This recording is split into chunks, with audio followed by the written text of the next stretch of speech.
Como ustedes ven, es la unidad temática 3. Ya hoy comenzaron, perdón, el martes comenzaron con las actividades de la unidad temática 3. El lunes, ¿se acuerdan? Les di la segunda parte de la unidad temática 2 y ya les dije que íbamos a empezar a integrar las unidades temáticas entre sí, porque si bien están subdivididas en unidades temáticas, porque es un requisito académico, didáctico en cierta forma, los temas están de por sí integrados en el funcionamiento del organismo. Así que este sería un ejemplo de cómo, si bien se dividen el programa analítico en unidades temáticas, siempre hay que ir integrando las unidades temáticas entre sí. En la unidad temática 3, fíjense que habla del sistema de distribución y resistencia referido específicamente a la macrocirculación. Los temas que vamos a ver hoy son la generación del gradiente de presión, el corazón como bomba, basado en las propiedades del miocardio, cómo se genera el ritmo cardíaco, la generación del pulso arterial y, en parte, la regulación de la resistencia periférica. También el concepto de presión venosa central, pero bueno, ahí se los marqué, después se los marco. Siempre tengan en cuenta que los vamos a ir guiando de cómo se relacionan estos temas que se van dando en el teórico con las otras actividades que tienen, como las de laboratorio o las actividades que hacen con la guía de autoestudio y las de acá. Así que ahí les vamos marcando. Y vinculado a esto, vamos a justamente hablar de perfusión tisular, de microcirculación, cómo se relaciona con la macrocirculación, la generación de la linfa, cómo se regula el flujo local y cómo eso tiene importancia en, por ejemplo, la generación de radicales libres y el proceso de apoptosis, por ejemplo. Entonces ahí estamos integrando procesos celulares, tisulares y procesos sistémicos como es la macrocirculación. Entonces, por eso hablamos de que las actividades teóricas se integran. Lo que se llama integración vertical, porque hablamos de las materias o las asignaturas que ya han cursado, por eso siempre les vamos poniendo todos los conceptos que se vuelven a revisar y se resignifican, como biología humana, nuevamente los tejidos, potencial de acción, lo volveremos a ver obviamente, sistema cardiovascular específicamente, ya vieron el ciclo cardíaco en biología, el concepto de gasto cardíaco, de presión arterial, cómo se regula. En física, este teórico tiene mucha física, igual que el teórico pasado, porque tanto sistema cardiovascular como todo lo que es fisiología respiratoria, muchísima biofísica aplicada, que ya comenzamos a ver algunos conceptos y los retomamos cuando vimos las propiedades, por ejemplo, las propiedades viscoelásticas de los tejidos, obviamente con cosas con contenidos que están viendo en la anatomía, necesitan repasar la anatomía del corazón, repasar la anatomía del sistema circulatorio, del sistema linfático, y obviamente también repasar lo que ya han estudiado en histología, biología molecular, biología celular, embriología y genética, pero en este caso haciendo hincapié en que en el tejido muscular, específicamente liso de los vasos, el cardiomiocito, y todo lo que tiene que ver con la estructura histológica o histofuncional del corazón, el sistema vascular. Acá también podemos aplicar algunos temas que ya estudiaron en la atención primaria de la salud. Fíjense que en la unidad temática 6, cuando ustedes abordan signos vitales, ya el concepto de pulso lo han trabajado, cómo se valora, que aquí se llama ritmo, frecuencia, tensión, amplitud del pulso, todo eso ya lo han visto en APS-1. El procedimiento para tomar el pulso, el procedimiento para tomar la tensión arterial, el concepto de presión arterial y de tensión arterial. O sea que ya hay un montón de también temas que han abordado en atención primaria de la salud. Y como les dije, ya vamos comenzando a integrar los mismos contenidos que vamos viendo en las unidades temáticas de la misma fisiología. Y así que Todo esto, como siempre decimos, son temas que se van integrando, que son los que vamos linkeando, por eso aparece el símbolo en este teórico. Entonces, para comenzar y vincular la unidad temática 2 y la 3, vamos a trabajar primero sobre el concepto de perfusión tisular.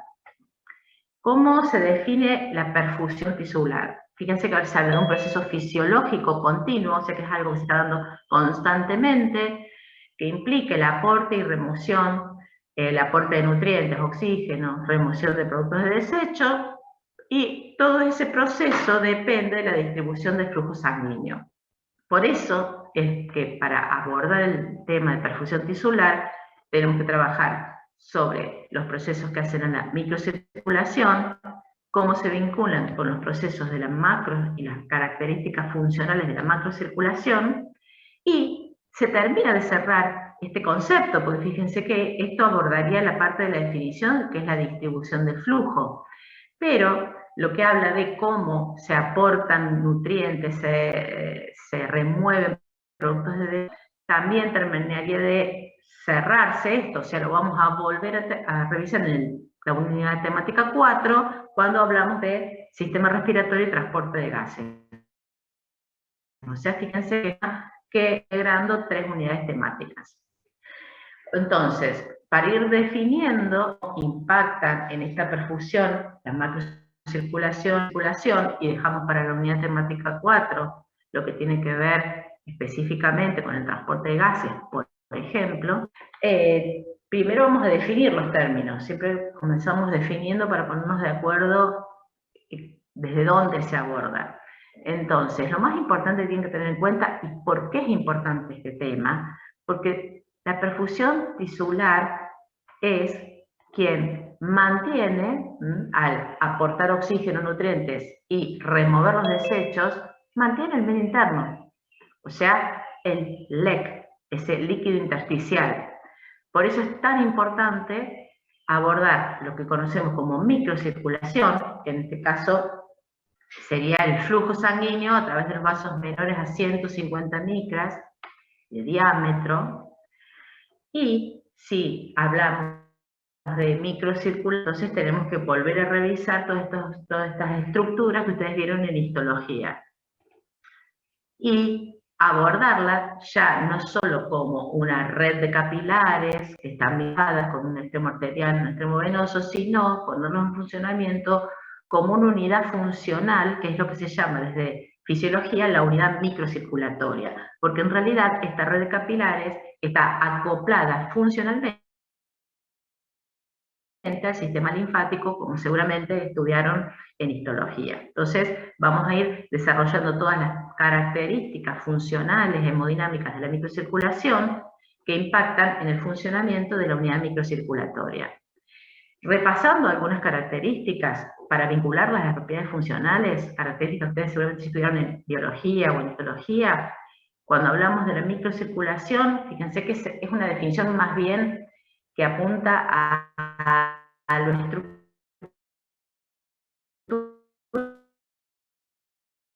porque ellos dicen 120, algunos 160, lo establecemos más o menos en 150. Pero existe 3 zonas, una zona precapilar, donde la arteriola precapilar, que también, dependido, pueden encontrarse metarteriolas, esfínteres o shunts arteriovenosos, dependiendo del tipo de tejido, va a ser la estructura, como ustedes han visto en histología, de esta zona precapilar, la zona real de transferencia nutricional o de remoción de desechos, capilares verdaderos, y la zona postcapilar, donde están las vénulas postcapilares, donde en algunos tejidos pueden existir también esfínteres. Entonces, traten de repasar cuál es la estructura histológica de estas zonas, porque dependiendo de esa relación, o eso que ustedes estudiaron en histología, histofunción, podemos relacionar las hemodinámicas, donde hablamos de que en la zona precapilar es una zona de resistencia que está controlada por distintos mecanismos, que son los que vamos a ver ahora, y a través de esa resistencia controlada se realiza la distribución del flujo, por lo tanto, del área que se está perdiendo, y también abordar cómo esa zona postcapilar es de baja presión y se evidencia como el sistema colector, obviamente, de esta zona de transferencia. Y también vamos a referirnos a cómo se realiza esa transferencia nutricional. Fíjense que ya hablamos varias veces de las características hemodinámicas. Entonces, ¿cómo definimos hemodinamia? La palabra se nos dice, fenómenos físicos implicados en el movimiento de la sangre a través del sistema vascular. Y allí se aplican un montón de leyes biofísicas que obviamente, ya creo que referimos un poquito en la clase pasada, que muchas de las leyes biofísicas están hechas para materiales ideales o fluidos ideales. Por lo tanto, por eso hablamos de una aplicación por ejemplo, en realidad ustedes estudiaron como parte de una explicación del sistema eléctrico, se aplica la ley de Ohm para explicar la relación entre los tres principales parámetros hemodinámicos, que son el gradiente de presión, como se muestra acá, la resistencia y el flujo sanguíneo. Y también ya hablamos de la ley de Poiseuille, ¿sí? Donde ya su fórmula nos está evidenciando la importancia del radio, en este caso de las arteriolas, como el principal factor que impacta en la resistencia, ya que, como hablamos creo que en la clase pasada, está elevado a la cuarta potencia. Normalmente, en este sistema que estamos abordando, orgánico, el gradiente de presión, o sea, esto que se marca acá, de presión entre un gradiente de presión, que sería la fuerza dinámica que genera el flujo sanguíneo, digámoslo así, en cualquier sistema, normalmente es constante, porque es un sistema cerrado y porque tiene un generador de ese gradiente, que es lo que vamos a ver ahora. Y el flujo sanguíneo, al ser parte de un sistema cerrado, no hay pérdidas normalmente del volumen que pasa por cada lugar por unidad de tiempo, sería lo que conocemos como flujo. Por lo tanto, la importancia de la regulación no sé, que al cambiar la resistencia, por lo tanto, si hablamos de la ley de Poiseuille, el diámetro vascular de determinados vasos, como los que conocen ustedes ya de biología y teología, los vasos de resistencia, es que así se modifica el flujo sanguíneo. Cuando llevamos eso a la microcirculación, entonces tenemos esa zona precapilar, que justamente, como dijimos, es el control de la resistencia, y en esa microcirculación, donde el intercambio nutricional funcional de esa microcirculación es ese intercambio que se da específicamente en los capilares, que tenemos, que obviamente está en íntima vinculación con lo que conocemos como macrocirculación, porque en el fondo están contenidas, que sería el flujo sanguíneo en los vasos mayores a 150. Nuevamente atendemos a una definición bastante estructural definiendo como un límite.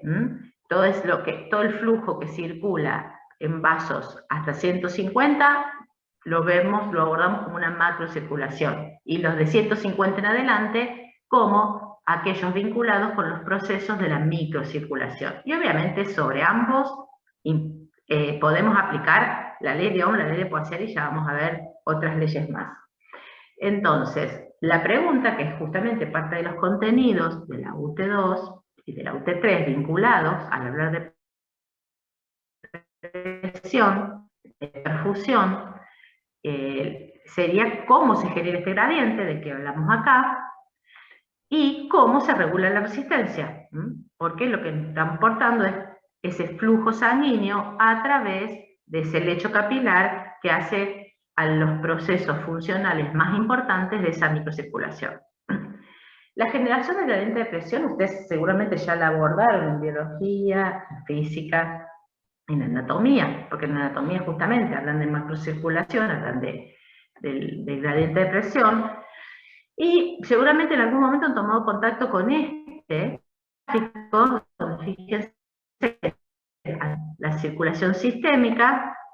Acá que tenemos el árbol circulatorio, acá tenemos graficado el nivel de los valores de presión, donde aparece el ventrículo izquierdo, y fíjense que tenemos grandes variaciones en la presión, obviamente vinculados a lo que conocemos como el ciclo cardíaco.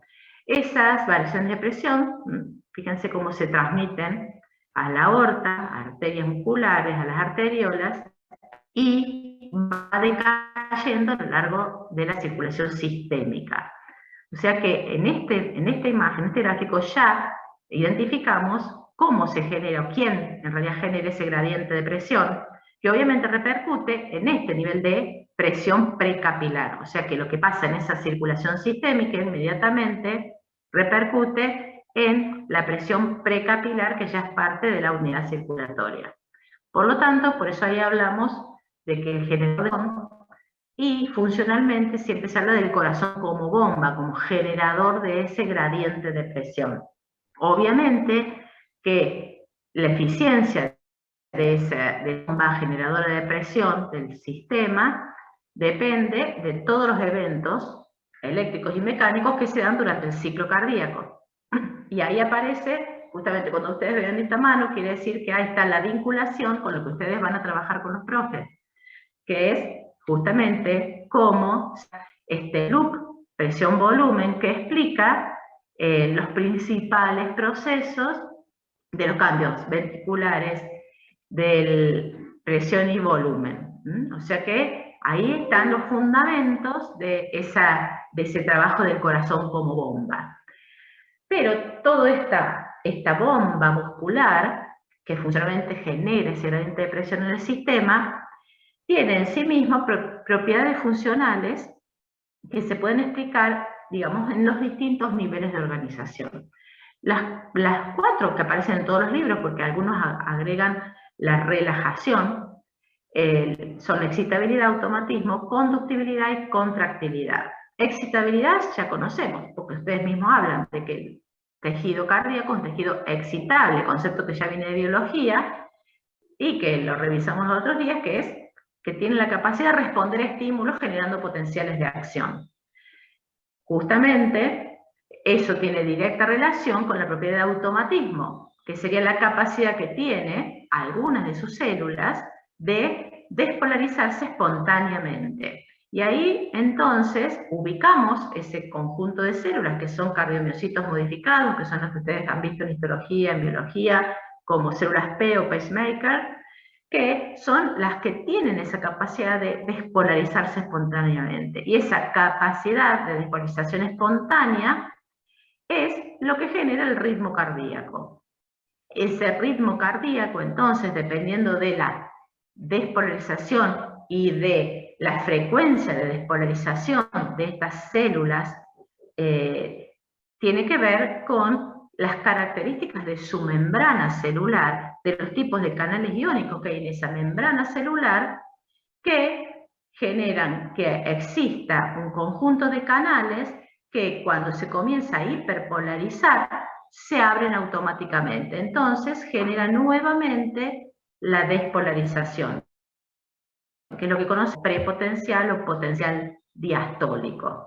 Entonces, si nosotros ubicamos acá el valor del potencial de membrana, esta corriente, que se llama corriente Fanny, se genera por la apertura de canales que se activan por esta hiperpolarización cuando termina cada potencial de acción. Entonces, se ha realizado una convención en donde ustedes, cuando ven a lo mejor los prospectos de fármacos, encuentran que hay un fármaco que afecta a la fase 4. Bueno, ¿a qué se llama fase 4? A este prepotencial, o sea, a esta despolarización espontánea que se da durante la diástole, que genera que se arribe el potencial de membrana. Ese potencial de membrana, fíjense que se va despolarizando de menos 60, menos 65, y llega al umbral, o sea que el potencial de acción se genera a partir de este punto, o sea que la corriente Fanny, que es una corriente de sodio y calcio, por estos canales que se activan, que tienen ese nombre específico, HCN4, se activan, o sea, se abren por hiperpolarización, generan esta corriente de sodio y calcio. Y esto genera que al llegar al umbral, que sería el mismo concepto, punto a partir del cual se abren los canales voltaje dependientes. En este caso, hay canales voltaje dependientes de calcio lentos y canales de calcio transitorios y canales de calcio sodio. O sea que esta corriente de calcio que genera la despolarización se da por un conjunto de canales voltaje dependientes. Y después de repolarización, que se da por canales voltaje dependientes de potasio, o sea, una corriente de potasio, que como se mantiene, ahí está esa interfase entre a medida que se hiperpolariza, va bajando, en este punto se comienzan a abrir automáticamente los canales de esa corriente de sodio-calcio. Por lo tanto, sin ningún estímulo externo, se genera nuevamente un potencial de acción al llegar al umbral. Esas serían las características de este potencial de estas células marcapasos. Cuando lo vemos en términos de corrientes iónicas, o sea, eso que está acá descrito y que está dibujado como este potencial de acción, se puede traducir en corrientes de ingreso y corrientes de egreso. Fíjense, corrientes de egreso son solamente las de potasio. Fíjense que son bastante prolongadas, entonces sigue saliendo potasio se hiperpolariza. Y fíjense que todo el resto de las corrientes, acá está la IPANI, que es un conjunto de sodio y calcio, y acá están las otras tres corrientes que hacen efectivamente la despolarización. Esto entonces genera este potencial de acción automático en el nodo por el sistema de conducción que ustedes tuvieron en histología, por las características que también son miofibrillas modificadas. Se conduce este potencial de acción por las vías internodales, al nodo aurículo-ventricular, de allí al sistema de Purkinje. Todas estas tienen algunas características, sus células y también en la MEC que rodea esas células, que generan que la velocidad de conducción sea distinta. Principalmente donde nos interesa funcionalmente, en el nodo aurículo-ventricular, que se llama nodo aurículo-ventricular porque también tiene capacidad de generar automáticamente potenciales de acción, con una frecuencia mucho menor, por lo tanto, queda subsumido a esta corriente internodal que genera la despolarización, que es su propio automatismo.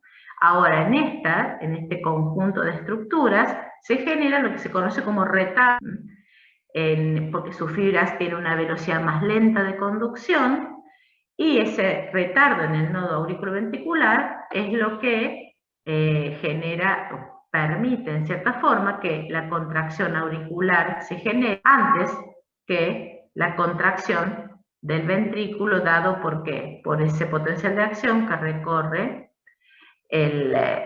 todo lo que es las fibras de Purkinje, y en ese sentido que es periferia-centro, genera la contracción ventricular.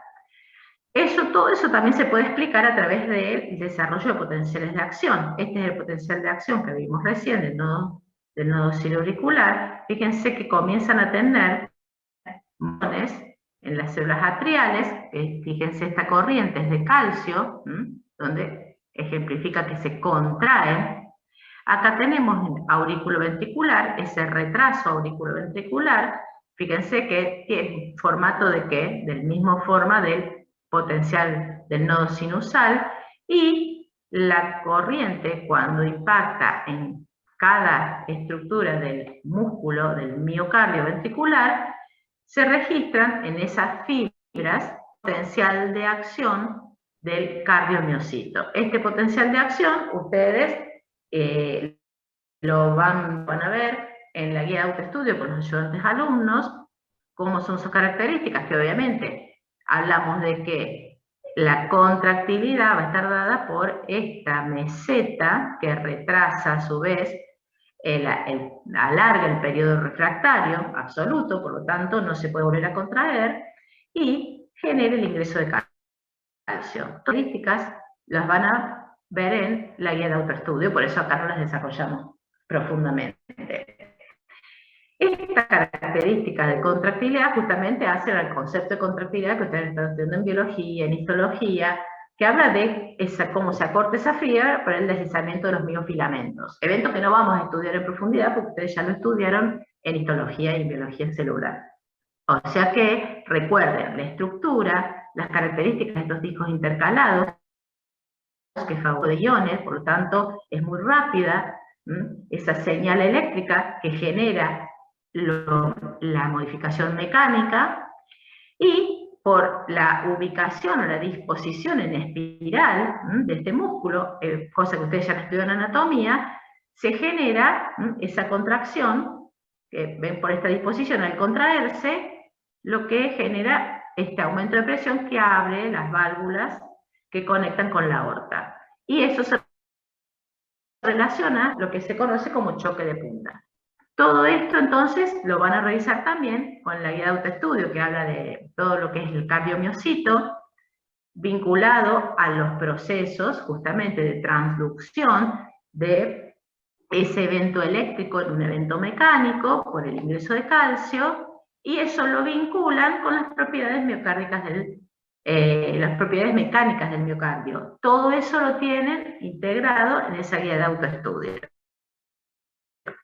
Eso es en lo que van a ver en el lunes, que es cómo se integran todos estos eventos y cómo se pueden analizar en el electrocardiograma, que es una actividad de laboratorio, que recuerden que el lunes van a tener la actividad con Emilio en la clase. O sea que todo lo que aborda la contractilidad se ve en la guía de autoestudio y en el video interactivo y en la clase del lunes. Ahora, una vez entendido cómo se vinculan las estructuras, los mecanismos iónicos, la organización para entender cómo se genera la contracción de ese ventrículo, porque estamos hablando de circulación sistémica del ventrículo izquierdo, cómo se genera esa gran presión durante esa sístole ventricular, eso termina impactando en que en la aorta, ese evento, que es lo que se conoce como efecto Witt-Kessel, que vincula la capacidad de eyección por la contracción sistólica con la capacidad de la aorta de recepcionar todo el volumen minuto cardíaco, ¿sí? O sea, todo el volumen de eyección, en este caso, no lo multipliquemos por la frecuencia cardíaca, no hablemos de volumen minuto, sino todo el volumen de eyección de cada latido, por sus características histológicas, que ustedes ya vieron en histología, ¿sí? Que tiene una gran capacidad de expandirse y de volver a su tamaño, cosa que vimos con esas propiedades viscoelásticas. Esto ya lo están viendo, que tiene capacidad de resistir el volumen y a su vez de volver a su original, o sea que tiene también esto es onda que se transmite a lo largo de todo el sistema circulatorio.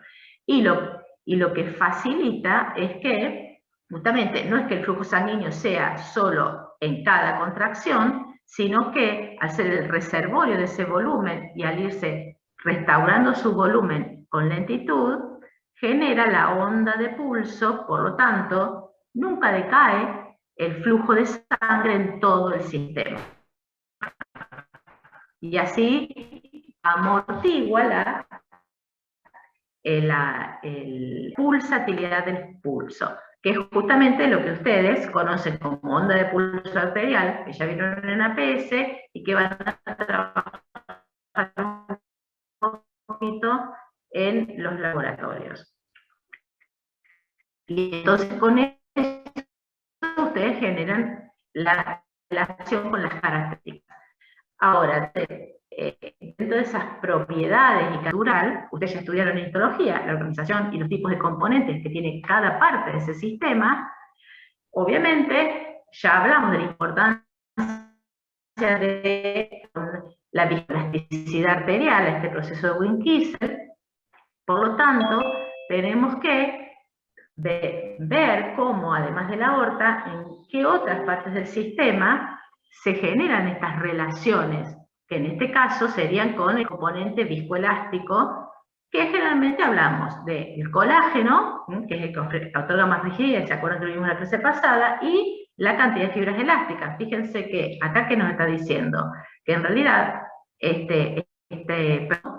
no se da del cambio ante el aumento de tensión, o sea, solo por las fibras elásticas o solo por las fibras de colágeno, porque justamente la respuesta al aumento de tensión al recibir el volumen, ¿se acuerdan que vimos que la tensión circunferencial por la presión del volumen sanguíneo que se da en el vaso, está dada por la combinación del componente, pues hablamos de componente viscoelástico. Este componente que genera normalmente de los vasos, principalmente en este caso ejemplificamos a través de la arteria, se llama tensión pasiva, o sea, la tensión que se desarrolla por el colágeno y la elastina al desplegarse, al recibir ese volumen sanguíneo, o el tener ese volumen sanguíneo. Entonces recuerden esto que vimos la clase pasada, estamos hablando de la relación entre este volumen, esta presión, es decir, la presión de la sangre sobre las arterias, y la respuesta de esta pared arterial. Y estamos hablando del componente viscoelástico. Ahora, también tenemos el componente muscular cuando hablamos de las arterias. Y ahí entonces sería lo que conocemos como tensión activa. Se desarrolla al vaso y cómo responden por el estiramiento dado por esta presión intravascular. Entonces tenemos la combinación de tensión pasiva y tensión activa, sería la respuesta de ese vaso ante los cambios en la presión. En el caso de la aorta sería el cambio de presión dado por todo el volumen sistólico. También tenemos que sumar a esto la presión, que ya hablamos un poquito de la clase pasada, de tejido que circunda a estas estructuras. Por eso hablamos de una presión tisular exterior. Ustedes lo vieron con los profes, creo, cuando veían la circulación en el miocardio. Hay una presión, dependiendo de si está contraído o relajado, es la circulación o cómo es el flujo sanguíneo en cada evento del ciclo cardíaco. Entonces ahí hablamos de esa presión exterior que tienden a colapsar el vaso, se aumentan mucho. Y que sería lo opuesto a esta presión sanguínea. Y ahí aparece entonces el concepto de tensión que se desarrolla en la pared del vaso y en cualquier pared, que es lo que se representa, que ustedes han visto con la ley de Laplace, que en este caso, pues un vaso, se aplica que esa tensión de qué depende, principalmente de la presión interna, o sea de esta presión, la presión de la sangre en los vasos sanguíneos, y el radio es directamente proporcional. Hay más tensión, cuanto más presión interna y cuanto más radio tiene ese vaso. Ahora, esa tensión que se desarrolla, ¿sí?, está generando sobre una presión que se llama transmural, que sería la diferencia entre la presión interna y la presión externa. ¿Por qué nos interesa esa presión, esa tensión transmural? Porque, bueno, me estoy adelantando, si la presión externa aumenta mucho y la interna baja, ¿qué va a pasar con el vaso sanguíneo? Colapsa. Por eso el juego de fuerzas tiene que ser adecuado para mantener ese flujo sanguíneo. Al mantener el flujo sanguíneo se mantiene la presión de perfusión.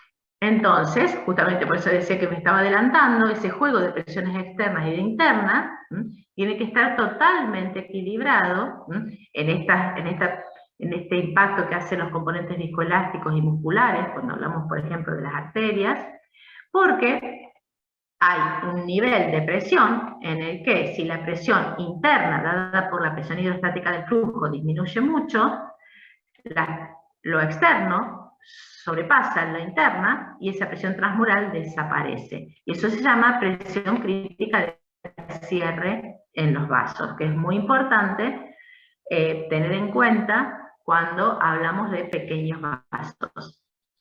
Y acá aplicamos el concepto que vimos la clase pasada, de complejo ¿Se acuerdan cuando hablábamos de propiedades de los tejidos, hablábamos de lactanza, la compliance, la diferencia entre distensibilidad, elasticidad y compliance, donde la distensibilidad y la elasticidad serían propiedades del tejido y la compliance sería un parámetro que se puede evaluar, porque es la relación entre la variación de volumen y la variación de presión, por ejemplo, dentro del vaso.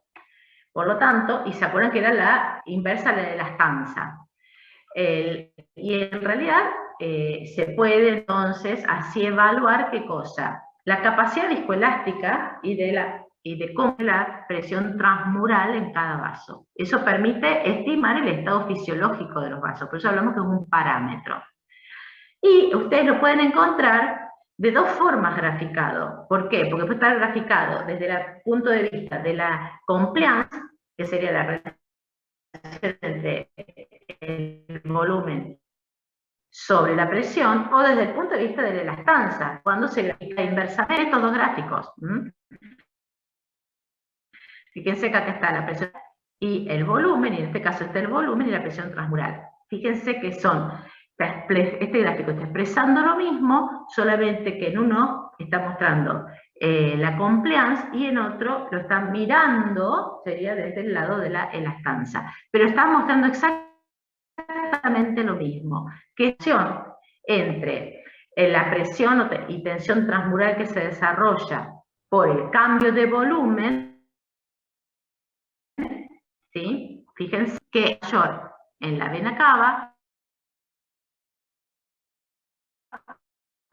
Esto que le está diciendo, que fíjense, con la presión en este nivel, y fíjense en la aorta, aumenta constantemente. Ahí se ve muy gráficamente la diferencia de lo que hablamos de compliance entre el sistema arterial y el sistema venoso. El sistema venoso tiene mucha mayor compliance que el sistema arterial. Eso está dado por la discapacidad.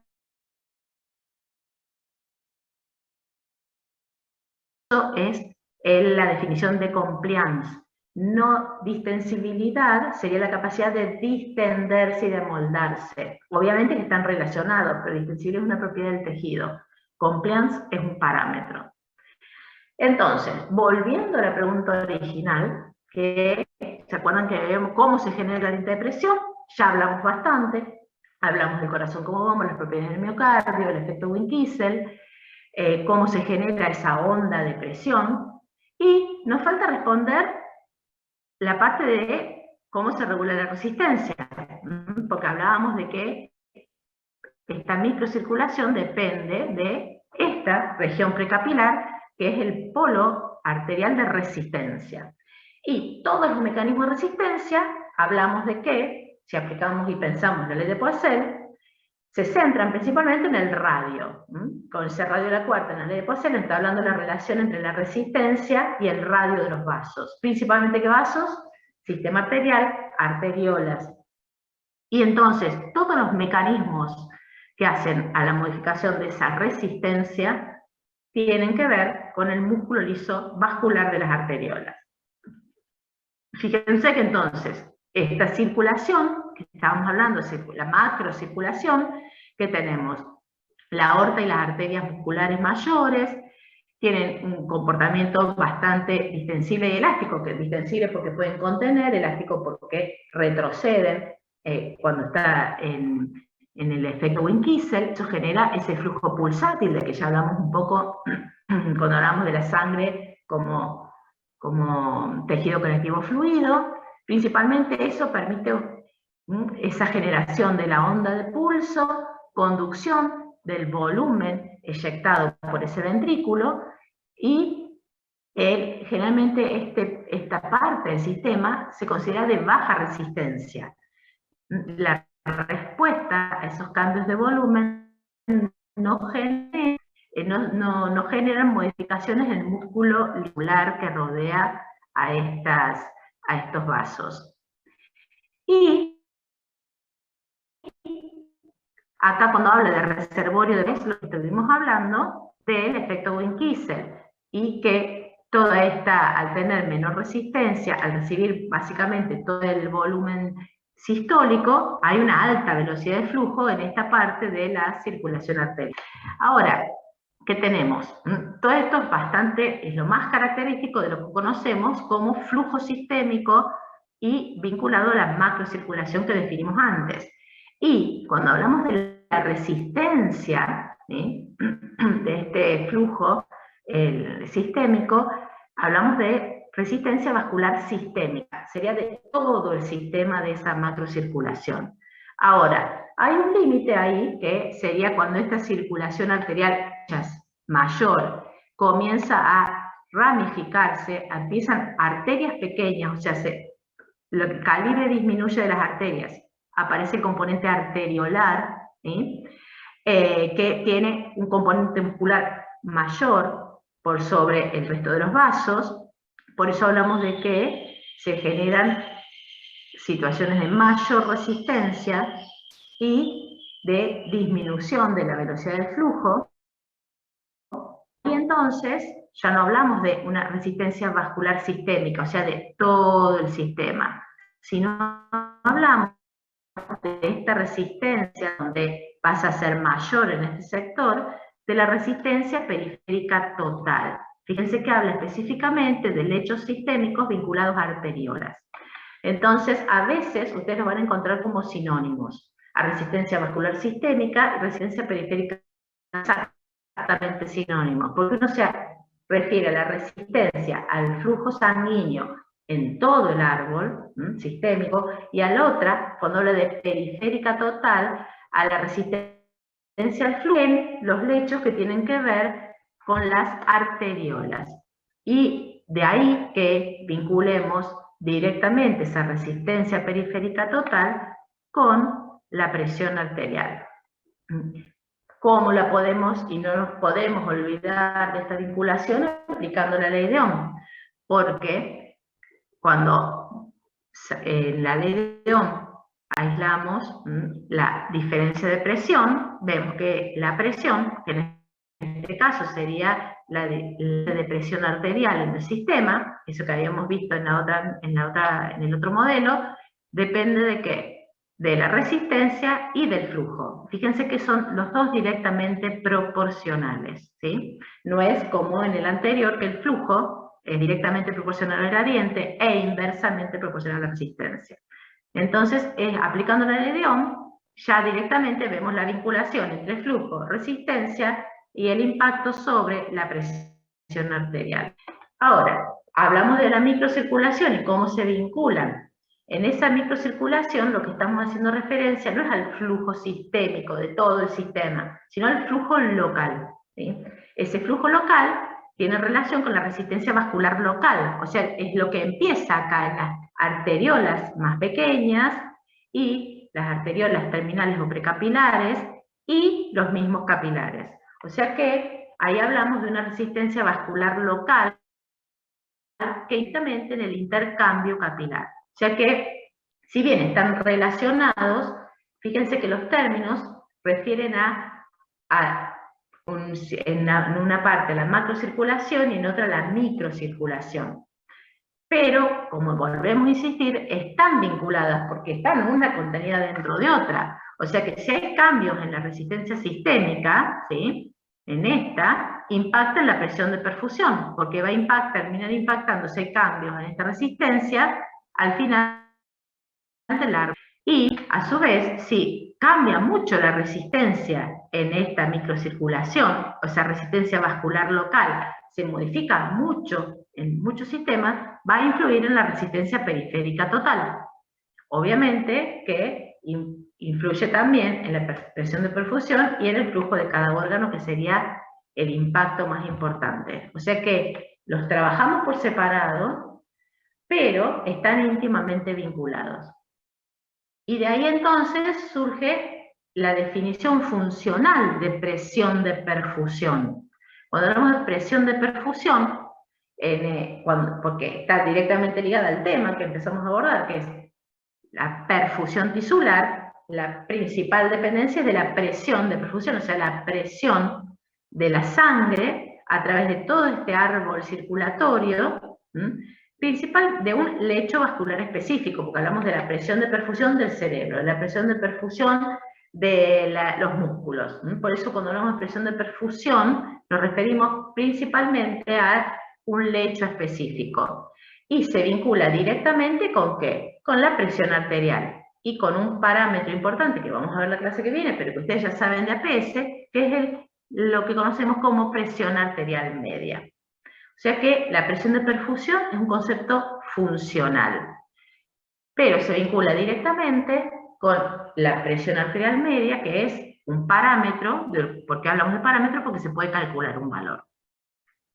Cuando entonces comenzamos esa interfase entre eso que vemos como macrocirculación y la microcirculación, ¿se acuerdan que dijimos que era un límite bastante estructural, hablando del diámetro interno de los vasos? Por lo tanto, en esa interfase entre la macrocirculación y la microcirculación es donde se genera lo que conocemos como resistencia periférica total, porque hablamos de los lechos sistémicos vinculados a las arteriolas.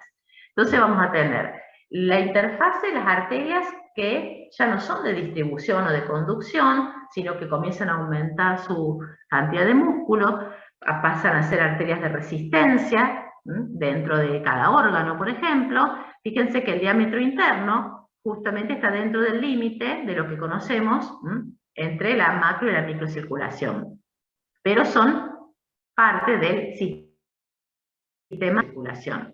Tienen varias capas de músculo, contribuyen obviamente en su estado de tensión de esa capa muscular a la resistencia periférica total, y sería la vinculación directa con un lecho capilar, porque esas arterias de resistencia son las que van a generar las arteriolas. Esas arteriolas, donde, fíjense que las podemos, esas ramas que se van generando entre 150 y 50, están muy inervadas por el sistema nervioso simpático, y fíjense que tiene el control del 70% de esa resistencia periférica total. O sea que eso que llamamos arteriolas, por eso las conocemos como vasos de resistencia, son las que más impactan con su radio. El cambio de su radio es el que más impacta en la resistencia periférica total.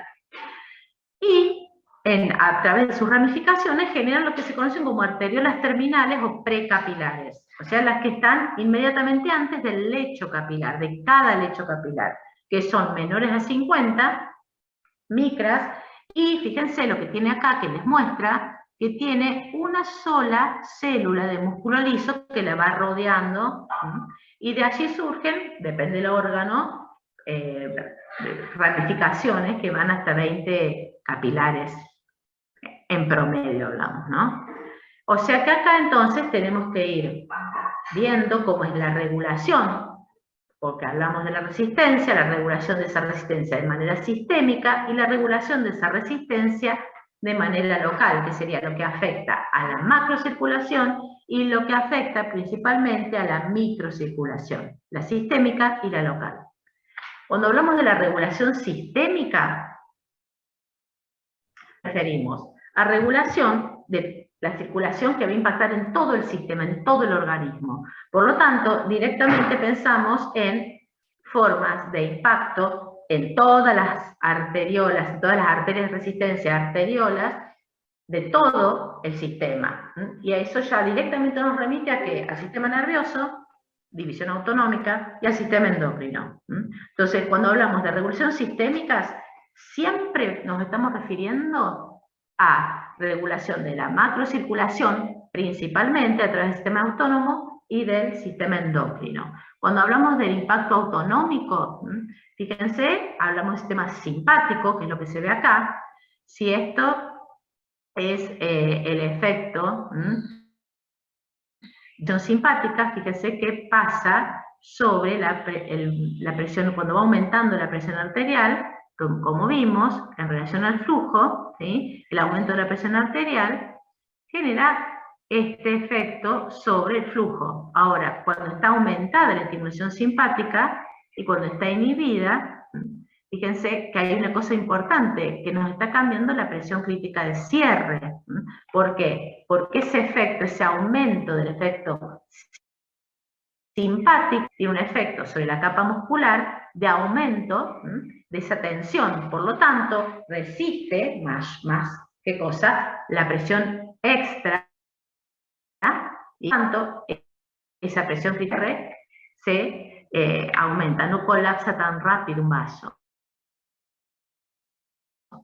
Ese efecto del sistema autónomo es constante, por eso se habla de una descarga tónica del sistema autónomo sobre esas células musculares, y que dependiendo si aumenta la frecuencia de descarga de las neuronas simpáticas que inervan los vasos, o si disminuye, es que vamos a tener vasoconstricción o vasodilatación. Cuando analizamos histológicamente, ustedes ya vieron en histología que son varicosidades estas terminaciones, que se vinculan al músculo liso, no es una sinapsis motora, sino que son una serie de estas que van liberando la adrenalina, la noradrenalina, perdón, y esto genera, a través de la misma constitución del músculo liso vascular, y no sé si le puse mal, porque esto ya los que vieron con los ayudantes alumnos el miércoles, y entonces va a actuar a través de distintos subtipos de receptores y va a generar la contracción del músculo. A mayor liberación, mayor contracción; menor liberación, menos contracción, vasodilatación. Esto está relacionado directamente con el concepto de tono vascular que ya empezamos a ver la clase pasada. Esa actividad contráctil basal de esta capa muscular, pero que está generada por una combinación de eventos.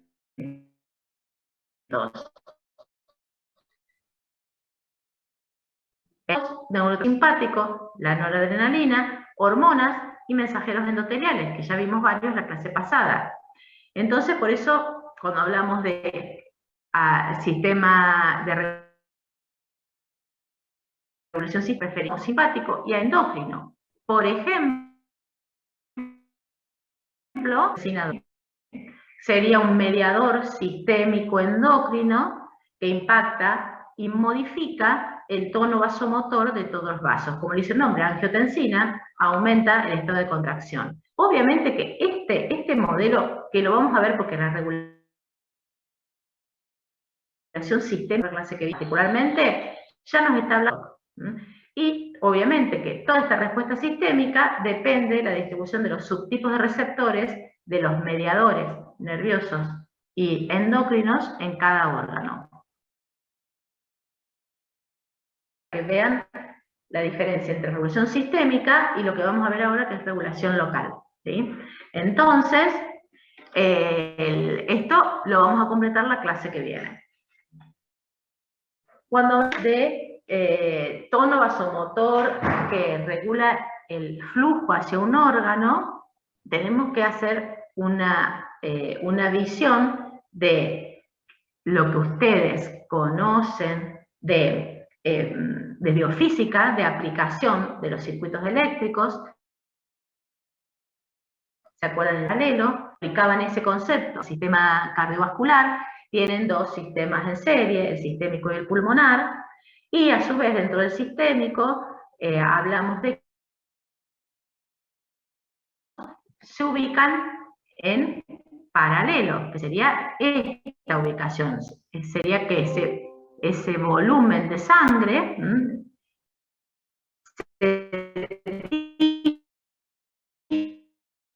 que entonces esa distribución puede ser modificada porque por el cambio de resistencia de los vasos que irrigan ese órgano en particular.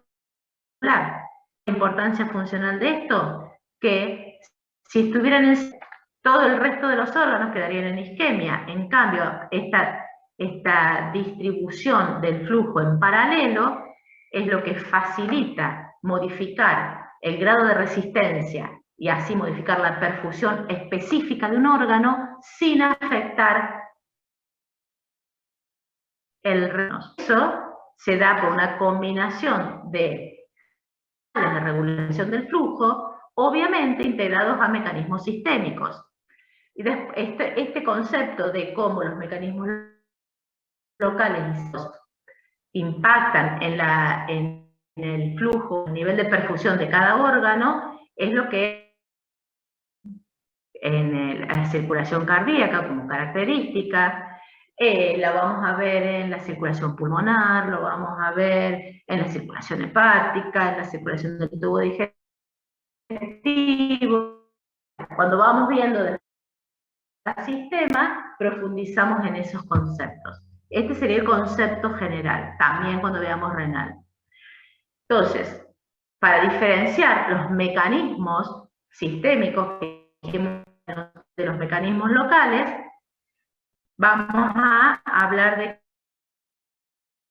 la regulación del lecho particular que suministra flujo sanguíneo a un órgano y está acorde con las demandas funcionales de ese órgano. Obvio que dependiendo de lo que pase en el sistema, sería como una competencia, ¿sí?, cuando se integran esta regulación sistémica con la regulación local. Eventos que vamos a ir integrando el año. Por ahora, lo importante es que sepan diferenciar cuando hablamos de regulación sistémica y cuando hablamos de regulación local. Esa regulación local, entonces, termina teniendo regulación. Y los mecanismos de esa regulación local se llaman miogénico, metabólico, mediado por Shear o por flujo, que ya estuvimos viéndolo en la clase pasada, y mediado por elementos o mensajeros vasoactivos que liberan los eritrocitos. Esos serían los 4 mecanismos básicos de regulación. Estos mecanismos se dan en todo el árbol circulatorio, pero tienen distinto impacto dependiendo del órgano y dependiendo de la parte del árbol circulatorio que esté irrigando ese órgano. Entonces, justamente esto es lo que les está mostrando acá, ¿sí?, donde habla de la principal función de cada parte del árbol. Fíjense, esto sería la microcirculación. Acá comenzaría la microcirculación con la arteriola, y acá que tenemos el transporte y las arterias de resistencias y arteriolas como parte principalmente de la regulación de ese flujo. Y sería el impacto que tienen los mecanismos mediados por flujo, los mecanismos mediados por presión y los mecanismos mediados por metabolitos. Sería cuáles tienen mayor impacto. No quiere decir que sean los únicos. Y acá lo importante es que les quede claro cuál sería el impacto en lo que conocemos como resistencia periférica total de esta parte del árbol circulatorio. ¿Ven? Que está vinculado a las arteriolas, ese gran porcentaje de arteriolas y o sea, todas las arteriolas, más las arteriolas terminales, que tienen que ver con la resistencia periférica total. Entrando a cada mecanismo, entonces, mecanismo miogénico, la palabra ya se lo dice, es un mecanismo generado específicamente como la respuesta del músculo lisovascular. ¿Con qué tiene que ver? Con lo que hablamos hace un ratito, esa presión sanguínea circunferencial que genera tensión en el músculo, y de ahí donde nosotros diferenciamos presión arterial, que sería la presión de la sangre sobre la pared de las arterias, de tensión arterial, que serían las fuerzas que se generan por los elementos viscoelásticos y musculares en la pared. Por lo tanto, hablamos que el mecanismo miogénico es inherente a todos los vasos, porque es inherente a las propiedades del tejido viscoelástico y al mismo músculo que rodea los vasos, principalmente arterias de resistencia y arteriolas. Y se da constantemente. Por eso hablamos de un tono miogénico basal. ¿Se acuerdan cuando definimos tono vascular? Decía conjunto de eventos mecánicos. Bueno, ahí estamos hablando de ese componente miogénico, que sería el estado de la respuesta constante del músculo, principalmente el músculo. Obviamente tenemos que tener en cuenta todos los componentes bioelásticos ante cambios en la presión que genera el flujo sanguíneo. Obviamente que todo esto tenemos que después, cuando definimos miogénico, pero nunca hay que olvidarse que este efecto miogénico va a estar morigerado o aumentado por lo que pasa en el endotelio, con lo que pasa con la inervación simpática, cuando hablamos de las arterias de resistencia y de las arteriolas, o lo que pasa con el sistema endocrino. O sea que todos actúan integradamente. Esto, por eso hablamos de un mecanismo miogénico que se da normalmente. Ahora, ¿cuál es la importancia de ese mecanismo miogénico? Que si el diámetro del vaso aumenta por efecto de distensión, por aumento del flujo, por aumento de esa presión hidrostática que se da por la sangre, se genera una respuesta en el mismo músculo, que sería esto, que es una respuesta de contracción. Por lo tanto, fíjense que a pesar de que puede seguir aumentado el flujo, la respuesta es la contracción. Si no existe eso, ¿qué pasaría? Esto que está acá en líneas de puntos. Se mantendría dilatado mientras dure ese aumento del flujo. O sea que el mecanismo miogénico sería lo que vimos también en las clases pasadas, un mecanismo de mecanotransducción que ya se han identificado varios sensores de esa mecanotransducción, pueden ser integrinas, pueden ser algunos receptores de factores de crecimiento, que terminan activando canales de cationes no selectivos, ¿sí? ¿Por qué? Porque esa mecanotransducción genera una despolarización, acá lo tenemos, perdón.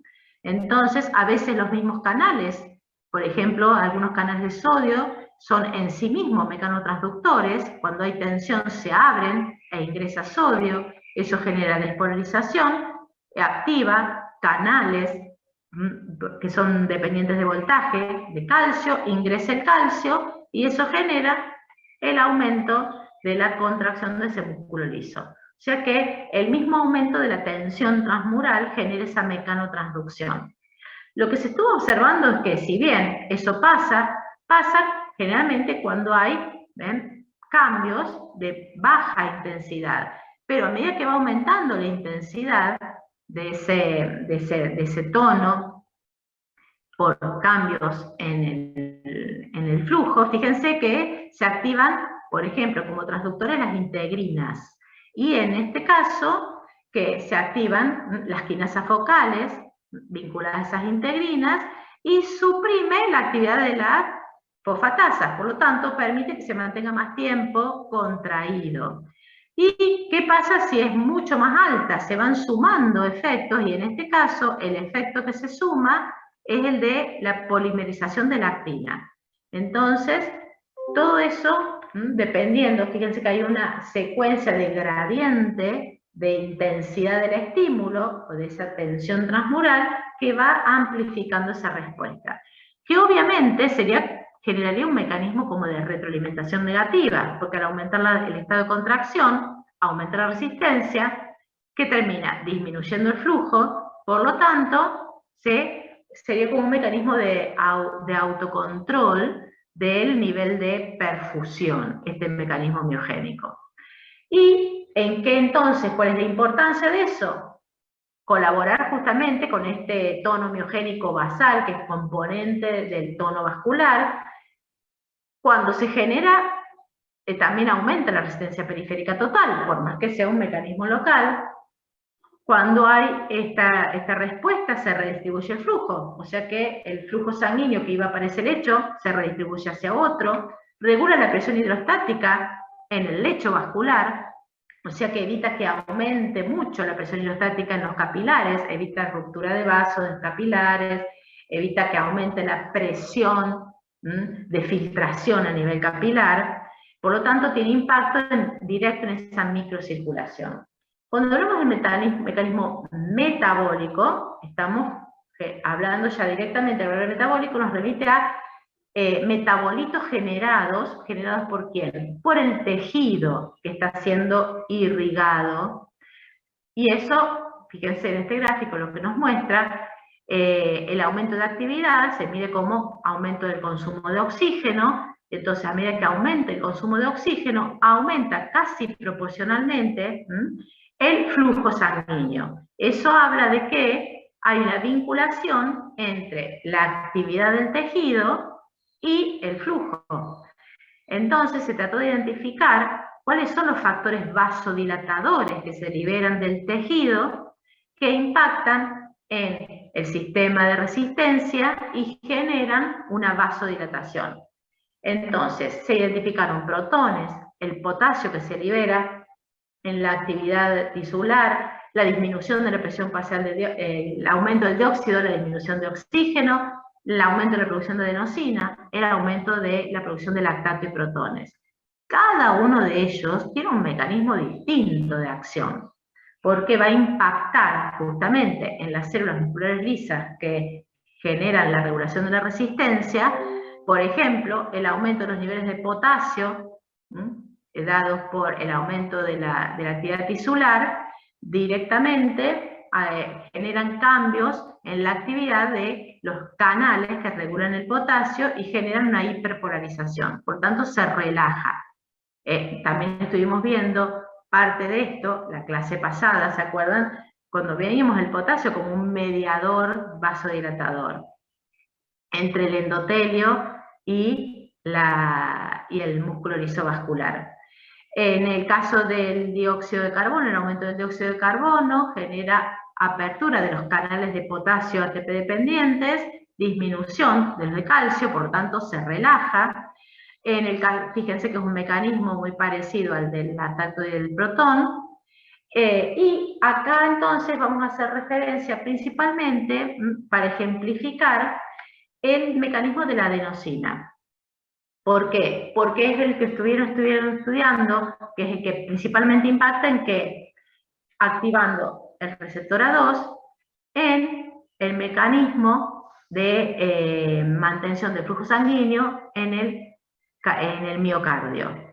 Entonces, ¿por qué? Porque cada uno de estos metabolitos tiene mayor influencia en algún tejido. El potasio, el lactato, los protones, en el músculo esquelético, la PSO2, el aumento de la presión parcial de dióxido de carbono en el cerebro, y la adenosina particularmente en el músculo cardíaco. Entonces, cuando hablamos de adenosina, ustedes ya saben que la adenosina es un producto del mismo metabolismo de las células, y puede generarse internamente, que se intercambia por canales del LIC al LEC. También puede generarse externamente porque el ATP, pasa a AMP y adenosina por enzimas que están en la membrana y actúan autoclinamente o paraclinamente sobre los receptores que están acoplados a proteína G, que en el caso, por ejemplo, de la circulación cardiovascular, son los receptores A2, porque no todos producen el mismo efecto.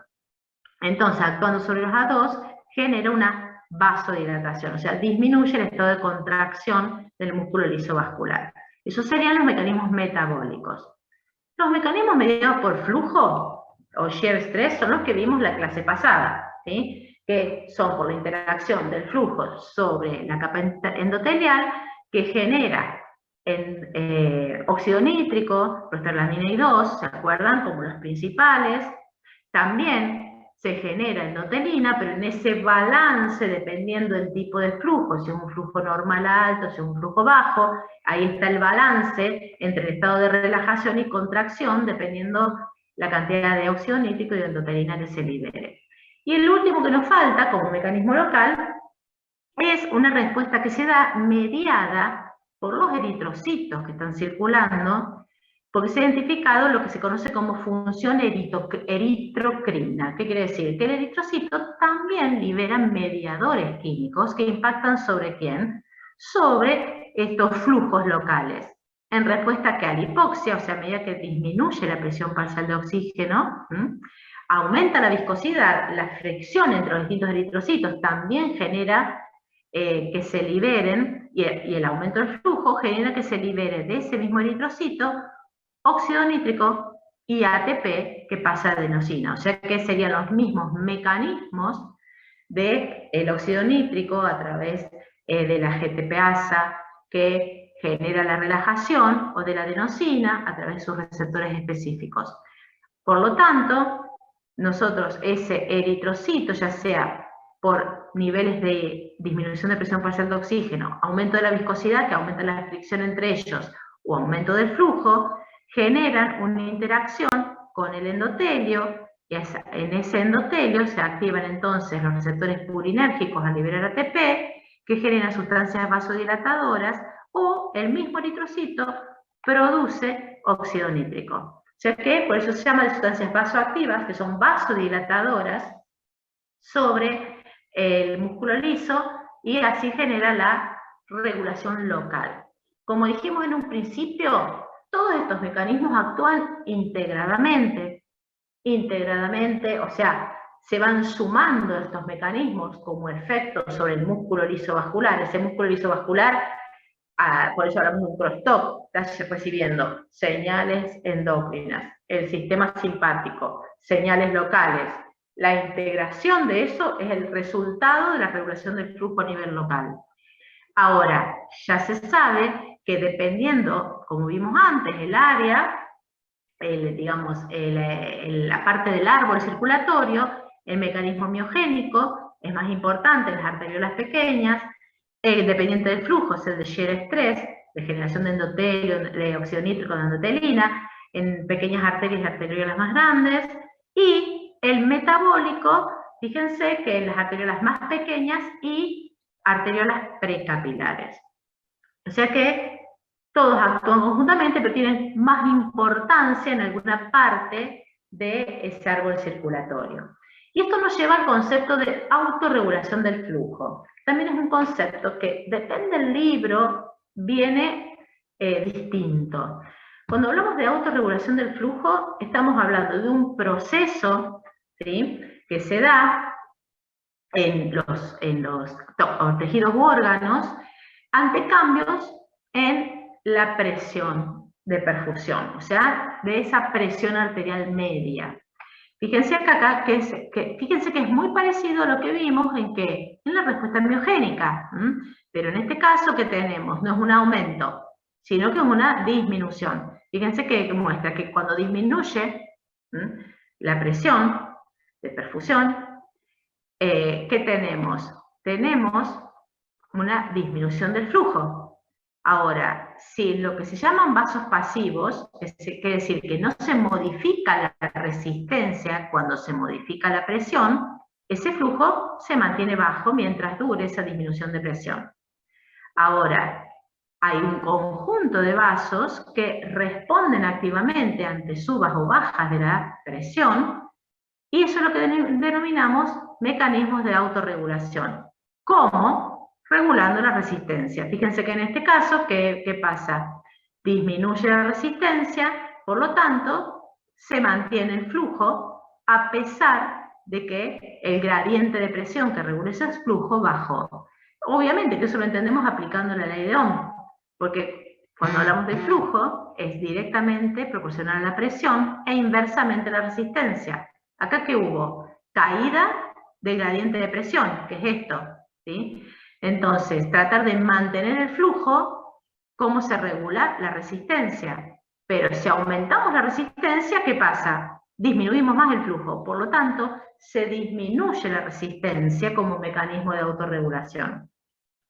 Y por eso denominamos la autorregulación del flujo como la capacidad intrínseca de un órgano o tejido de mantenerse el flujo sanguíneo constante, más o menos constante, dentro de un amplio rango de cambios de presión, de perfusión, en un estado metabólico dado. O sea, si no cambia el estado metabólico, ese tejido mantiene el flujo ante cambios en la presión de perfusión.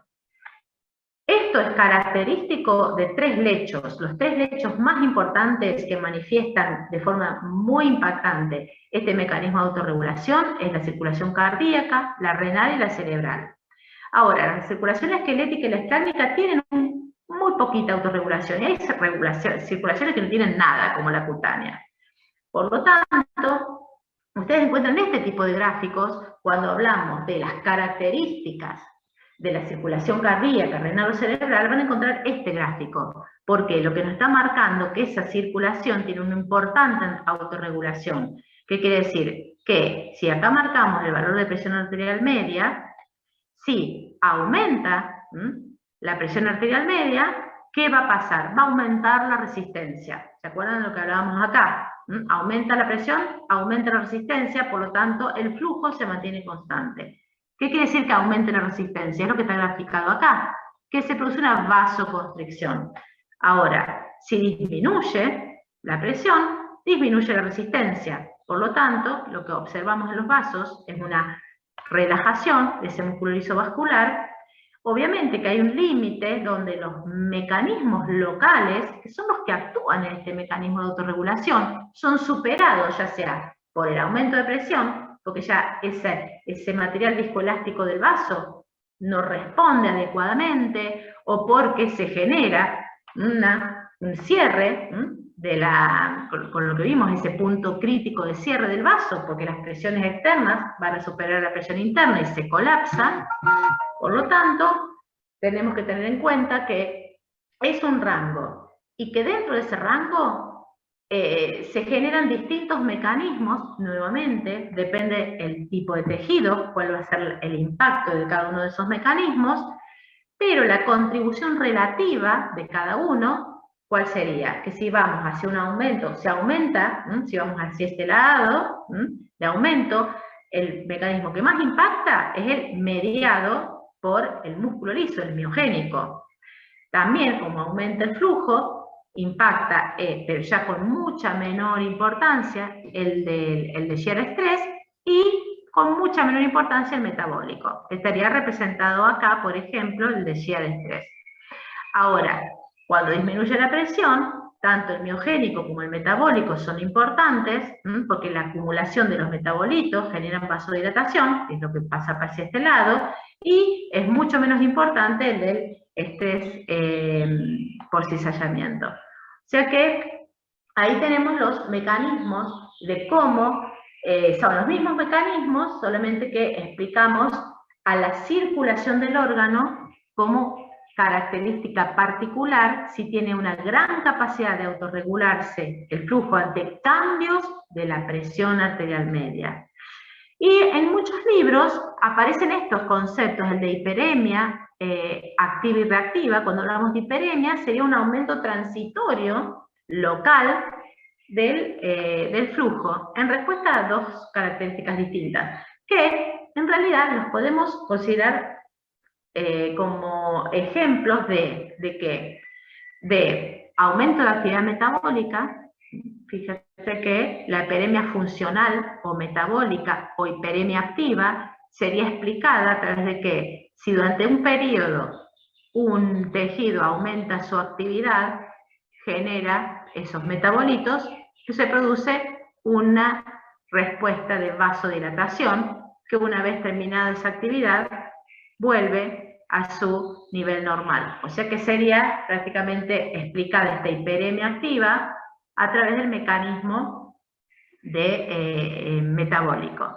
Y la hiperemia reactiva, que sería que cuando por alguna razón se ocluye temporalmente un vaso, o sea, por una causa externa o por una causa interna, se observa una respuesta de que cuando se desocluye hay un aumento temporal que es bastante, cuanto más ocluido está, mayor respuesta de elevación del flujo se da, que por eso se llama reactiva, hiperemia reactiva. Porque se considera que durante este periodo, ¿sí?, se acumulan los metabolitos vasodilatadores, por lo tanto, al desocluir, este flujo aumenta transitoriamente. Fíjense que los dos son respuestas transitorias. Y obviamente, esa cuestión transitoria tiene que ver que al restablecerse las concentraciones de oxígeno o de dióxido de carbono, porque en el fondo los dos están mediados por los metabolitos tisulares, se recompone los niveles básicos de tono vascular local. Fíjense que hablamos de otra forma, sería de expresar, en muchos libros lo usan como sinónimos, pero serían como ejemplos particulares de la aplicación del mecanismo metabólico. Y entonces así llegamos, por último, a los procesos a nivel capilar, que entonces fuimos linkeando todos estos procesos. ¿Y qué vemos acá? Que nos tenemos que centrar en la región netamente capilar, pero recordando que hay una región precapilar que regula la presión y una poscapilar que sería el polo arterial y el polo venoso. ¿Qué características tienen hemodinámicas? ¿Qué es lo que podemos analizar a través de este gráfico? El gran aumento del área, ¿sí?, que sería el área de sección transversal que ustedes estudiaron en física, genera que, aplicando la ley de continuidad, la velocidad de flujo sea muy baja. Eso facilita los procesos de intercambio. Y a su vez que tenemos que a ese nivel la presión hidrostática, que ya cayó en ese sistema de resistencia, es 30 en el extremo arterial, 15 en el extremo venoso. O sea que estamos ya en una zona de baja resistencia. Y esa velocidad del flujo también impacta en el ordenamiento de los eritrocitos. A medida que se va reduciendo a nivel capilar, el régimen de ese flujo es bien laminar. Por eso cuando hablamos de radiología de ese flujo capilar, digamos, disminuye la viscosidad por el hecho de que los eritrocitos circulan en un flujo totalmente ordenado. Y el impacto sobre esta relación hemodinámica en los capilares, principalmente ¿de qué es? Del estado de contracción. Fíjense, si hay una contracción arteriolar previa o una contracción o una dilatación, fíjense cómo cambia esa presión hidrostática a nivel capilar. ¿Y por qué entonces, con esa capita tan chiquita que es endotelio solamente a nivel capilar, sin capa muscular, por qué no impactan esas presiones externas y no colapsan normalmente esos capilares? Porque tiene un calibre reducido y tenemos entonces que pueden mantener el radio si lo podemos explicar eso a través de qué, del desarrollo de tensión muy reducido, porque tiene un radio muy reducido. Fíjense que la tensión que se va a desarrollar acá, ¿de qué depende? De la presión hidrostática, o sea, esa presión interna, y del radio. Al ser este radio tan reducido, es directamente proporcional la tensión a la presión hidrostática. O sea que tiene un impacto importante a nivel capilar la presión hidrostática capilar en mantener esos capilares abiertos. Otro impacto que tienen en mantener esos capilares abiertos es el impacto metabólico, porque ¿se acuerdan que hablamos que había esfínteres precapilares? Esos esfínteres precapilares son impactados en su nivel de contracción, porque son células musculares, por el estado metabólico del tejido. Este sería un ejemplo en el músculo esquelético, que en un músculo en reposo, ¿sí? Fíjense que tenemos acá que como de pasar al reposo a músculo activo, cómo se recluta, se habla de un reclutamiento de capilares. ¿Por qué? Porque se relaja el esfínter precapilar. Por lo tanto, el lecho capilar se amplía. Y entonces se visualizaría de esta forma. Las células musculares siempre van a estar en contacto con distintos capilares, justamente en esta perfusión necesaria para mantener el medio interno. Ahora, ¿qué tenemos acá? Que a medida que se activa esa célula muscular, libera sustancias vasodilatadoras, metabólicas, esos metabolitos se van reclutando más capilares y eso facilita la remoción de desechos, pero también facilita el aporte de oxígeno y nutrientes. Eso se llama entonces reclutamiento capilar, aumenta la cantidad de capilares que son perfundidos, y nuevamente fíjense que hablamos de una relación con el estado metabólico del tejido. O sea que, por un lado, disminuye la resistencia arteriolar, como vimos recién, el mecanismo metabólico, y también en algunos tejidos que tienen esfínteres precapilares, disminuye el tono del esfínter y así se abren más lechos capilares. El proceso de intercambio a nivel capilar lo han estado estudiando con los ayudantes alumnos. Acá, ¿qué tenemos que aplicar y recordar? Es la aplicación de la ley de Fick. que ya hablamos en la clase pasada. Y lo importante es tener en cuenta que cuando hablamos de intercambio a nivel capilar, hablamos de intercambio de las sustancias por difusión, por transitosis, por transporte activo, transepitelial, pero lo más importante a nivel capilar es que existen un conjunto de fuerzas que van a determinar el intercambio de fluido. O sea que no es solamente de sustancias solubles, sino de fluido en sí mismo. Por eso se habla que es un sistema presurizado. Y esa presión vieron que cambiaba del extremo arterial al extremo venoso. Las presiones que se juegan ahí son las que conocemos como fuerzas de Starling o ecuación de intercambio capilar, que serían la misma presión hidrostática del capilar, la presión oncótica de las proteínas que circulan por el capilar, que retienen agua, la presión del intersticio y la presión oncótica del intersticio, si bien es prácticamente desechable, porque es muy baja, porque no hay filtración de proteínas dadas las características del endotelio en la mayoría de los tejidos. Obvio que esto puede cambiar dependiendo de la característica del endotelio de cada tejido, como vieron con los ayudantes alumnos. El impacto de esa presión oncótica intravascular, o sea, de dentro del capilar, tiene que ver con lo que estudiamos la clase pasada, con dos cosas: el mismo tamaño de la proteína, la cantidad de esas proteínas, y también cómo esté el glicocálix, dependiendo del tipo de endotelio del que estamos hablando. Pero obviamente, a medida que aumenta la concentración de proteínas, aumenta la presión coloidosmótica. En los vasos sanguíneos, la principal, fíjense, proteína que aporta esa presión oncótica es la albúmina. O sea que, básicamente, el aumento de albúmina o pérdida de albúmina en la sangre impacta directamente en estas fuerzas de Starling. Hay otra cosa que impacta también en esta interacción de estas fuerzas de presurización que hacen a la filtración de fluido a nivel capilar, que serían los pericitos, que ustedes lo estudiaron en histología. Si ven acá, tienen el núcleo de la célula endotelial, sería el endotelio, que está el pericito, o sea que está rodeando a la célula endotelial. Y tiene la capacidad de transducir señales mecánicas y algunas señales químicas, y tiene fibras contráctiles, por lo tanto, se contrae o se relaja, y eso ¿qué hace? Disminuye el área de intercambio a ese nivel capilar.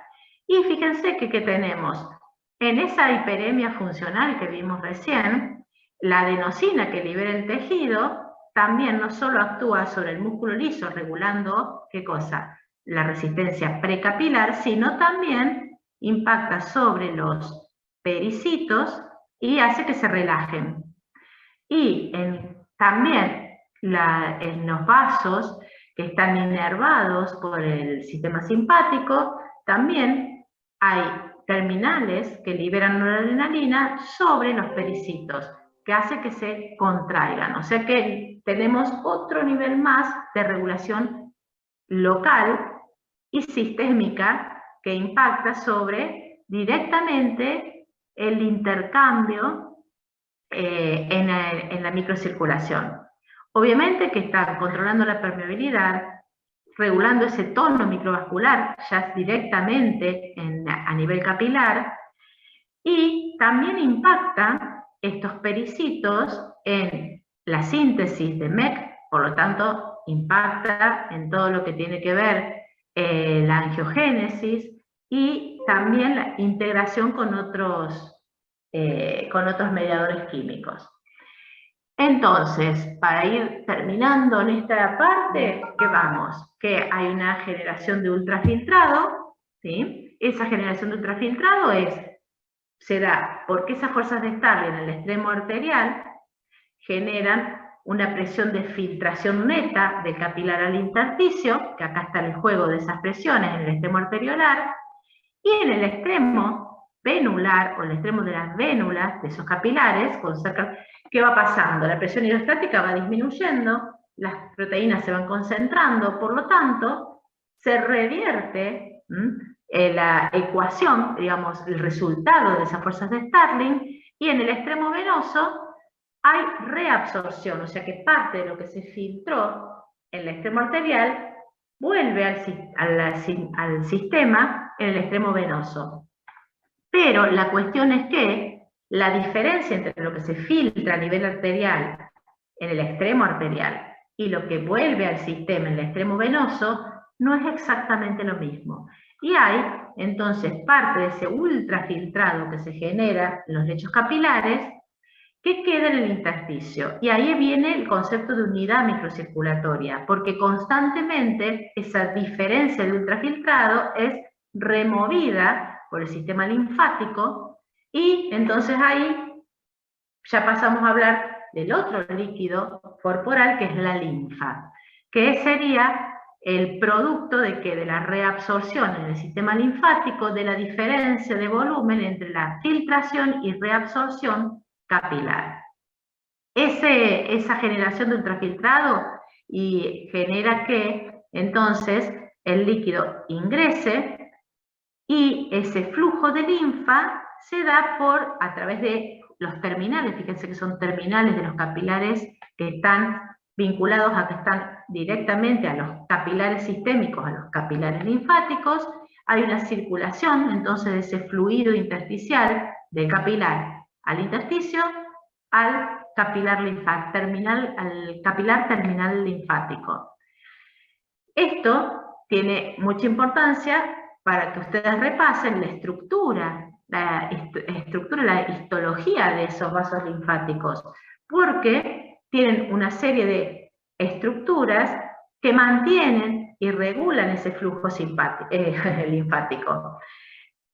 Otra cosa importante a tener en cuenta es que esa composición linfática tiene que ver, por un lado, con líquido intersticial, porque es un filtrado directamente del plasma al intersticio, a la linfa, pero dependiendo del tejido, tiene mayor concentración de proteínas, mayor concentración de lípidos, por ejemplo, en el intestino, y mayor concentración de proteínas a medida que nos acercamos a la región hepática. O sea que es diferente la carga linfática dependiendo del lugar donde está circulando esa linfa.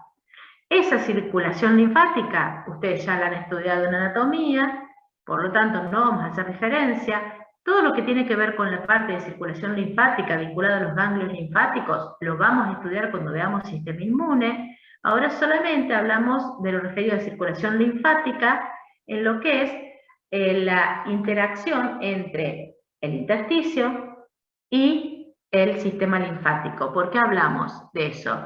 Porque si ustedes vieron algunos de los números que tienen que ver con las fuerzas de Starling, se dice que esa presión intersticial es negativa.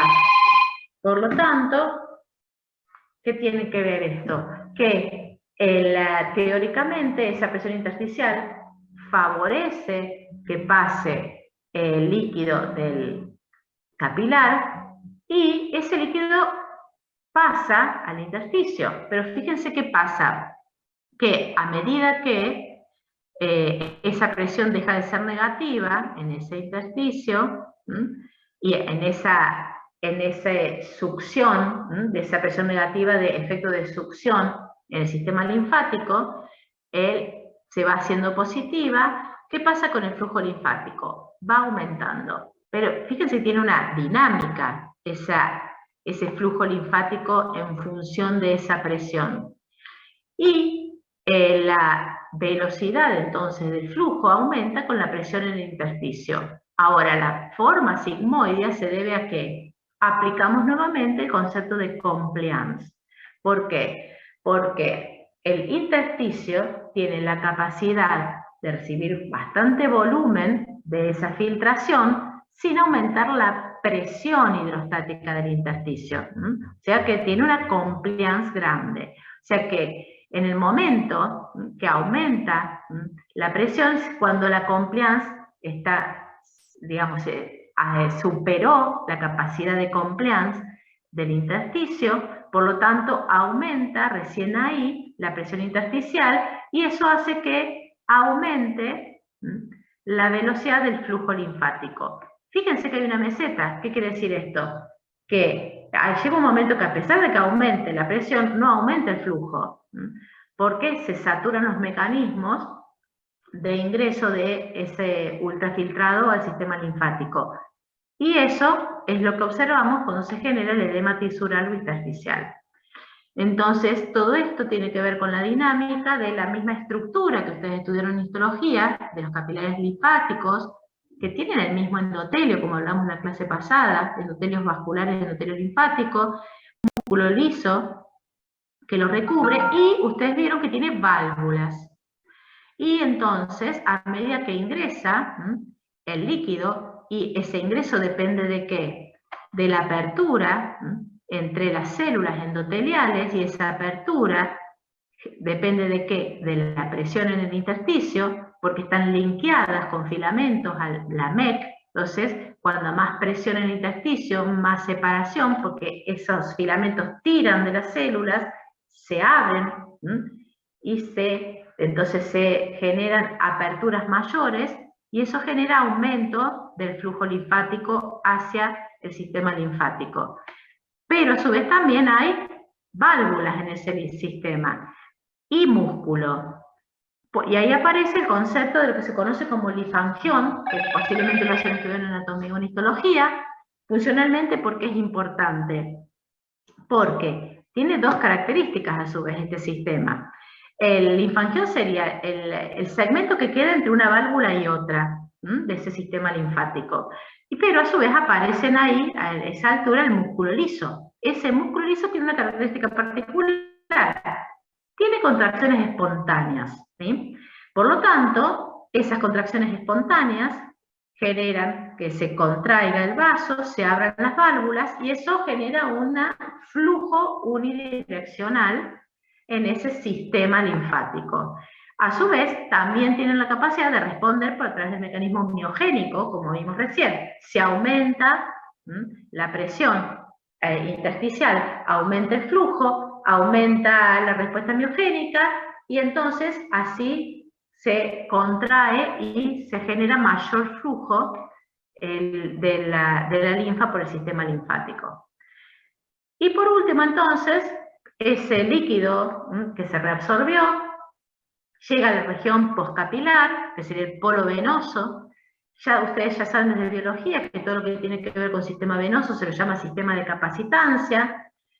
¿Qué tiene que ver el sistema de capacitancia con eso? Que tiene una alta compliance, justamente, gran capacidad de distensión, poca fibra elástica, poca capacidad de generar tensión, poco músculo, y entonces tiene una alta compliance. ¿Qué quiere decir? Que recibe gran cantidad de volumen generando poca presión. Por eso se habla de que es un sistema de ¿qué? De baja presión. Y que el flujo, entonces, está determinado desde el polo postcapilar venoso, ¿hacia dónde?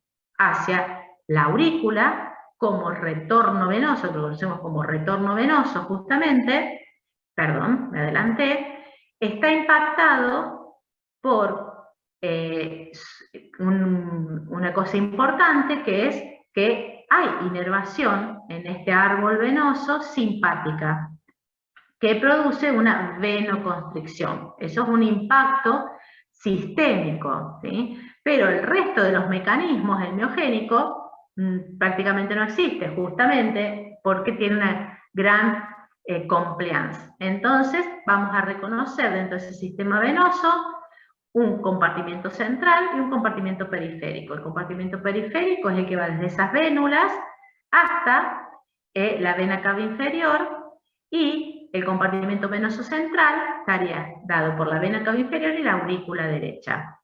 Entonces, nuevamente recordemos que ese compartimento venoso periférico, alta compliance, por eso se habla de capacitancia, contiene gran cantidad del volumen sanguíneo del organismo, y a su vez Cuando hablamos del compartimiento venoso central, es ahí donde nos referimos a la presión venosa central, cuando hablamos de ese lugar, sería la aurícula derecha y la vena cava inferior. ¿Cómo definimos presión venosa central? Es un parámetro, sería como la resistencia periférica total, que referencia que la presión en la vena cava superior y que refleja la cantidad de sangre que retorna al corazón, o sea que refleja el retorno venoso. Que vimos una regulación del retorno venoso que sería vasoconstricción mediada por el sistema nervioso simpático. Estos conceptos de presión venosa central también los ven en el laboratorio. Para terminar entonces, volvemos al concepto original, ¿cuál fue el de perfusión tisular? Hablamos de la macrocirculación, la microcirculación, todos los procesos que impactan. ¿Qué nos falta incorporar? ¿Se acuerdan de esa tercer pata? ¿Sí? Cuando hablemos de el intercambio gaseoso, donde nuevamente a este nivel que vamos a aplicar, por ejemplo, la ley de Fick. Entonces, fíjense que hemos ido integrando histología, anatomía, biofísica y conceptos de la unidad temática 2 para ir desglosando todo esto que tiene que ver con la perfusión tisular. Bien, entonces, hasta aquí llegamos, porque la clase que viene seguimos con el resto de... vamos a tomar varios de estos conceptos, pero ya vamos a trabajar el resto de los temas que tienen que ver con los determinantes de cada uno de ellos. Bien, yo no estuve mirando... en los pericitos, los pericitos son células que tienen miofibrillas contráctiles, tienen receptores, ¿sí?, para mensajeros químicos, como se ve ahí, receptores adrenérgicos. Entonces, esas varicosidades, en realidad esa adrenalina difunde, y entonces, cuando aumentan los niveles de adrenalina, esos pericitos se contraen. Por eso disminuyen, por ejemplo, el diámetro de los capilares. En forma opuesta hay metabolitos, como la adenosina, que hace que se relajen, porque tienen receptores específicos para ellos. Bien, bueno. Fíjense que cómo los mismos conceptos los vamos trabajando una y otra vez, por eso vuelvo a referirle mucho de volver siempre sobre las leyes biofísicas, ir relacionándoles las estructuras que ven en anatomía y en histología, vinculándolas a mecanismos de acción, como esto que recién me preguntaba. Hay un receptor para eso que genera cambios en esa célula, que es el pericito, y eso impacta sobre el capilar. O sea, todo tiene un cómo. Entonces, vayan uniendo todos esos cómo a lo largo de las distintas actividades. Así que bueno, chicos, siendo viernes, vamos terminando. Bien, entonces nos vemos el viernes que viene para terminar de unir todos estos conceptos, y ya vamos a ir linkeando con las otras actividades de autoestudio. Muchas de las cosas del músculo lisovascular ya las han visto con los ayudantes. Van a terminar de ver toda esa parte de contractilidad el miércoles que viene con los ayudantes. Así que ahí les van a ir cerrando todas esas manos que les van apareciendo, son que tienen que ir a buscarlas en las otras actividades. Bueno, entonces que tengan un buen fin de semana. Nos vemos el viernes que viene. Gracias, profe. Bueno, cuídense.